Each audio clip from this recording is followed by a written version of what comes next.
దాని జీతం ఎట్లా వచ్చింది అంటే ఈ రోజున జీతం వస్తుంది ఆ నాన్నకి. కోట్లాది ప్రజలు ఆమె చూసి వాహ్ నిజంగా నీలాంటి క్రిస్టియన్ ఉండడం మాకు ఎంతో ధైర్యం, మాకెంతో ఘనత, దేవునికి ఎంతో మహిమ. నువ్వు చెప్పిన కొన్ని కోట్ల ప్రజలు వచ్చారు. అందరూ నా గురువు గారికి, మా నాన్నకి, మా అమ్మకంటే ఏమన్నా తెలుసా, నా ఏసైకి ఏసైకి వచ్చింది పొగడు. సో మనకి జీతం ఎక్కువ వచ్చిందంటే ఇప్పుడు ఆ నాన్న జీతం తీసుకుంటాడు. ఆ పిల్లకు చాపర్లు ఒకటి కాదుకుంటాడు, ఆడొచ్చాడు వీడియో తీ అంటాడు, వీడొచ్చాడు ఈ షాట్ తీ అంటాడు, వీడొచ్చాడు ఈ కుట్రని చెప్పండి అంటాడు. కోట్లు ఇస్తున్నారు, కోట్లు ఇస్తున్నారు. అర్థమైందా? వాళ్ళు 2 కోట్లు 3 కోట్లు క్రికెట్ మ్యాచ్ గెలుస్తారు. వజ్రాలు నక్షత్రాలు ఆఫర్ చేశారు. ఎందుకు? ఆ రోజు మా నాన్న దైవికంగా పెంచాడు. మన పిల్లలు మన దైవికంగా పెంచడం ద్వారా ఈరోజు ఖచ్చితంగా ఒక దినం మనకు కూడా వస్తుంది.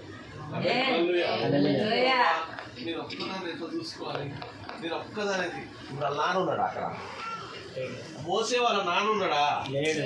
మోసే వాళ్ళ అమ్మ ఉన్నదా? మరి వాళ్ళ అక్క తీసుకొచ్చి వాళ్ళ అమ్మ చేత పాలుతో పాటు దైవ భక్తి కూడా నేర్పించింది. మనకి ఏమనుకుంటామంటే మగ పిల్లలకి నానే చెప్పాలి, నాన్నగా అసలు అమ్మ కూడా చెప్పాలి. ఆడపిల్లలకు అమ్మే చెప్పాలి కదా, నాన్న కూడా చెప్పాలి. దైవికంగా పెంచడం ద్వారా దేవుడు అనేక ఆశీర్వాదాలు దాచుంటాడు. దేవుడారా నేను వాక్య సర్వస్వం చూద్దాం. కొన్ని రోజుల వరకు పిల్లలు లేని వారు చాలా మంది ఉన్నారు. కొన్ని రోజులు చాలా బైబిల్ గ్రంథంలో చూస్తున్నాం, చాలా మంది పిల్లలు లేని వారు మనం చూస్తూ ఉన్నాం. న్యాయాధిపతులు చూసినట్లయితే న్యాయాధిపతులు 3వ అధ్యాయము 8వ వచనం.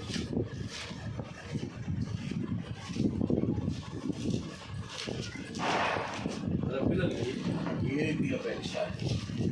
దైవికంగా మన పిల్లలు ఎదిగినట్లయితే దేవుడు మనకిచ్చే ఆశీర్వాదాలు, దేవుడు మనకిచ్చే జీవితము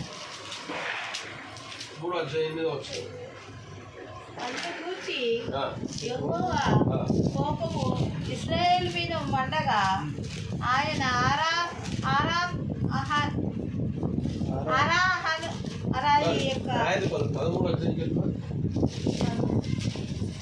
అతడు అమోనీయులను సమకూర్చుకుని పోయి ఇశ్రాయేలును ఓడగొట్టి